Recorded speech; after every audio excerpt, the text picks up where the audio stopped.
నమస్తే. Welcome to BRK health. నేను దేవిక. ఇప్పుడైతే చాలా మంది చూస్తూనే ఉన్నాం మనము. గ్యాస్ట్రిక్ సమస్యలతో చాలా ఇబ్బందులు ఎదుర్కొంటున్నారు. సో, అలాంటి వాళ్ళకి ఎలాంటి యోగాసనాలు వేస్తే ఎలాంటి ఫుడ్ తీసుకుంటే మనకి అది క్యూర్ అవుతుందనేది ఇప్పుడు మనం సార్ గారినైతే అడిగి తెలుసుకుందాం. ఇప్పుడు మనతో పాటు ఉన్నారు యోగా స్పెషలిస్ట్ సంజీవ్ శాస్త్రి గారైతే మనతో పాటు ఉన్నారు. సార్ గారిని అడిగి మనకున్న డౌట్స్‌నైతే క్లియర్ చేసుకుందాం. నమస్తే సార్. నమస్తే. సార్ ఇప్పుడు నార్మల్‌గా చూస్తున్నాం గదా! గ్యాస్ట్రిక్ ప్రాబ్లమ్‌తో చాలా మంది ఇబ్బందులైతే ఎదుర్కొంటున్నారు. సో, వాటికి అసలు అది ఎందుకొస్తుంది? ఎలాంటివి యోగాసనాలు, ముద్రలు వేస్తే అది క్యూర్ అవుతుంది సార్? మొదటగా మనం గ్యాస్ట్రిక్ సమస్య ఎందుకొస్తుందనేది తెలుసుకుంటే క్యూర్ చేయడం చాలా ఈజీ.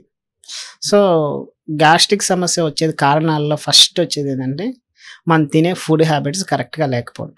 అంటే మనం తిన్న ఫుడ్‌కి ప్రాపర్ వాటర్ తీసుకోకపోయినా, ప్రాపర్‌గా గ్యాప్ ఇవ్వకపోయినా సరే గ్యాస్ట్రిక్ సమస్యలు వస్తూ ఉంటాయి.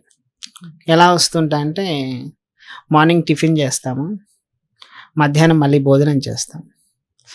అది డైజెస్ట్ అయినా కాకపోయినా టైం టు టైం తినాలని చెప్పేసి మనం తినేస్తుంటాం. అంటే ఆ ఫుడ్ అరక్కముందే మనం ఏం చేస్తున్నాం, మళ్ళీ ఫుడ్ ఇచ్చేస్తాం. అంటే కంటిన్యూగా ఫుడ్ ఇచ్చేస్తూనే ఉంటాం. సో, దీనివల్ల ఏమవుతుందంటే సెమీ డైజెస్టెడ్ ఫుడ్ తయారవుతుంటుంది. అంటే సగం అరిగిపోయిన ఫుడ్ అనేది అలా ఉండిపోతుంటుంది. అలా ఉండిపోయిన ఫుడ్ ద్వారా వచ్చేటువంటి గ్యాసెస్‌నే మనం గ్యాస్ట్రిక్ అంటాం. అలా లోపల ఫుడ్ వేస్ట్ ఫుడ్ లేక సెమీ డైజెస్టెడ్ ఫుడ్ అలా ఉండడం ద్వారా దాని నుంచి ప్రొడ్యూస్ అయ్యేటువంటి వాయువుల్ని మనం గ్యాస్ట్రిక్ సమస్యగా చెప్తాం. వాటిని మనం కంట్రోల్ చేయాలి అంటే ఏం చేయాలంటే, ప్రాపర్‌గా ఫస్ట్ వాటర్ తీసుకోవాలి. ఓకే. వాటర్ తీసుకుంటే గ్యాస్ట్రిక్ సమస్య కంట్రోల్ అవుతుంది. నెక్స్ట్ అలానే ఫుడ్ అనేది టైం టు టైం మెయింటైన్ చేయాలి. ఎలా చేయాలి అంటే, ఆకలైనప్పుడు మాత్రమే అన్నం తినాలి. మనం ఏం చేస్తాం, ఆకలి కాకుండానే లోపలికి వేసేస్తాం. టైంకి తినాలని చెప్పేసి ఆకలి కాకుండా తింటాం. ఆకలి కాకుండా తింటే ఏమవుతుంది అంటే, ఒక డైజెస్ట్ కాకుండానే, ఒక వర్క్ కాకుండానే ఇంకొక వర్క్‌ని స్టార్ట్ చేసేసినట్టు. ఫోర్స్ ఎక్కువైపోతుంది. అలా ఏమవుతుంది, ముందు తిన్న ఫుడ్ డైజెస్ట్ కాకుండా ఇప్పుడు తిన్న ఫుడ్ మళ్ళీ వేయడం వల్ల ఇలా ఏమవుతుందంటే సెమీ డైజెస్ట్ ఫుడ్ అనేది కన్ఫ్యూజ్ అయిపోయేసి అలా సగం అరిగిన ఫుడ్ అలా ఉండిపోతుంది. అది మెయిన్ కారణం. అలానే మన లైఫ్ స్టైల్, ఇవి డైజెస్ట్ కాకపోవడానికి గల కారణాలు కూడా ఉన్నాయి. ప్రాపర్ నిద్ర లేకపోతే డైజెస్ట్ కాదు ఫుడ్. ప్రాపర్‌గా బాడీ మెటబాలిజం కరెక్ట్‌గా లేకపోతే ఈ ప్రాబ్లమ్స్ అన్నీ వస్తాయి. అంటే డైజెస్టివ్ సిస్టంలో డైజెస్టివ్ ఫైర్ కరెక్ట్‌గా లేకపోవడం వల్ల ఈ గ్యాస్ట్రిక్ సమస్యలన్నీ వస్తుంటాయి. అంటే మెటబాలిజం అనేది కరెక్ట్‌గా లేదు. అంటే ప్రాపర్ నిద్ర లేకపోవచ్చు, బాడీ హీట్ ఉండొచ్చు, ప్రాపర్ వాటర్ మెయింటైన్ చేయకపోవచ్చు. ఇలా వీటన్నిటికి కారణాలు, గ్యాస్ట్రిక్ సమస్య వస్తుంది కారణం ఏంటంటే డైజెషన్ సిస్టమ్ కరెక్ట్‌గా లేదు. దాన్ని యాక్టివ్ చేసుకోగలిగితే ఈ ప్రాబ్లమ్స్ అన్నీ క్లియర్ అవుతాయి. దానికి ఏం చేయొచ్చు అంటే, గ్యాస్ట్రిక్ సమస్యకి ఆసనాలు వేయవచ్చును, ముద్రలు వేయవచ్చును, కొన్ని ప్రాణాయామాలు చేయవచ్చును. ఇలా 3 రకాలుగా విభజించవచ్చును. ఆసనాలు అంటే చేయగలిగిన వాళ్ళు ఆసనాలు వేసుకోవడం ద్వారా, ట్విస్ట్ చేయడం ద్వారా, స్టమక్‌ని బాగా ట్విస్ట్ చేయడం, అక్కడ ఉన్నటువంటి ఫుడ్‌ని ఏదైతే ఎక్సెస్ ఫుడ్ కానీ, సెమీ డైజెస్టెడ్ ఫుడ్ కానీ వీటన్నిటిని కూడా తీసివేయడానికి కావాల్సిన ట్విస్టింగ్ చేయడం, అక్కడ బ్లడ్ సర్క్యులేషన్ తీసుకెళ్ళడం, అలాంటివి చేయడం. నెక్స్ట్ ప్రాణాయామాలు ఏం చేస్తామంటే, లోపల ఉన్న అక్కడ ఉన్నటువంటి ఆర్గానిక్ కావాల్సిన బ్లడ్ సర్క్యులేషన్ పంపించడం, ఆక్సిజన్ లెవెల్స్ని అక్కడికి పంపించడం, ఇలాంటివన్నీ చేస్తాం. నెక్స్ట్ అయినా ముద్రలు ఏం చేస్తామంటే, అక్కడ ఉన్నటువంటి నర్వ్ సిస్టమ్ని యాక్టివ్ చేస్తాం. ముద్రలన్నీ కూడా అక్కడికి వెళ్ళేటువంటి blood circulation and oxygen levels, అలానే మనం ప్రాణశక్తి అని చెప్తాం. అక్కడ ఆర్గానిక్ కావాల్సిన ప్రాణశక్తిని మనం అందించడానికి ఈ యొక్క ముద్రలు అనేది ఉపయోగపడతాయి. ఈ యొక్క ముద్రలు వేసుకోవడం ద్వారా ఆ గ్యాస్ట్రిక్ సమస్యని మనం బయటికి ఓవర్కమ్ చేయవచ్చు నాకు. సో, ఫస్ట్ గ్యాస్ట్రిక్ సమస్య అనగానే పొట్టకి మనకి ప్రాబ్లం వస్తుంది.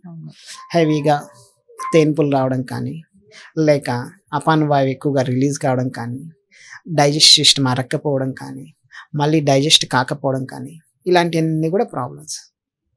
సో, ఎప్పుడంటే సడన్గా తిన్న తర్వాత మళ్ళీ తినడానికి ఆకలి కాకపోవడం, ఇవన్నీ కారణాలు ఏంటివి, గ్యాస్ట్రిక్ సమస్యలు. సో, దానికి ఏం వేసుకోవచ్చు అంటే, ముద్రలో మనకి సమాన ముద్ర అని ఉంటుంది. సమాన ముద్ర ఏం చేస్తుందంటే, మన శరీరంలో ఉన్నటువంటి డైజెస్టివ్ ఫైర్ని, ఈ యొక్క జీర్ణక్రియ వ్యవస్థ మొత్తాన్ని కూడా కంట్రోల్ కావడానికి కావాల్సిన కాస్మిక్ ఎనర్జీని ఇస్తుంది. అక్కడికి కావాల్సినటువంటి ప్రాణశక్తిని పంపిస్తుంది. ఓకే. ఆ చేయడం ద్వారా మన శరీరంలో ఉన్నటువంటి డైజెస్టివ్ సిస్టమ్ అంతా యాక్టివ్ అవుతుంది. సమాన ముద్ర ఎలా చేయాలంటే ఈ 5 వేళ్ళు ఉన్నాయి కదా, 5 వేళ్ళు ఇలా ఫోల్డ్ చేసి ఇలా ఉంచడాన్ని మనం సమాన ముద్ర అంటాం. ఇలా 15 to 20 మినిట్స్గా మనం చేయగలిగితే మన యొక్క శరీరంలో డైజెస్టివ్ సిస్టమ్ అంతా యాక్టివ్ అవుతుంది. అది యాక్టివ్ అయితే స్లోగా ఎప్పుడు తగ్గుతుంది ప్రాబ్లం అంటే ఇమీడియట్లీ వేయంగానే తగ్గిపోతుంది అంటే తగ్గిపోతుంది. ఓకే. సో మనం మన యొక్క సిస్టమ్కి యాక్టివ్ అయ్యి దానికి కావాల్సిన ఎనర్జీ అందినప్పుడు ఆటోమేటిక్గా తగ్గిపోతుంది. అది 15 days కావచ్చు, 1 month కావచ్చు. ఉన్న ప్రాబ్లం బట్టి ఈ యొక్క ముద్రలు అనేది పనిచేస్తుంటాయి.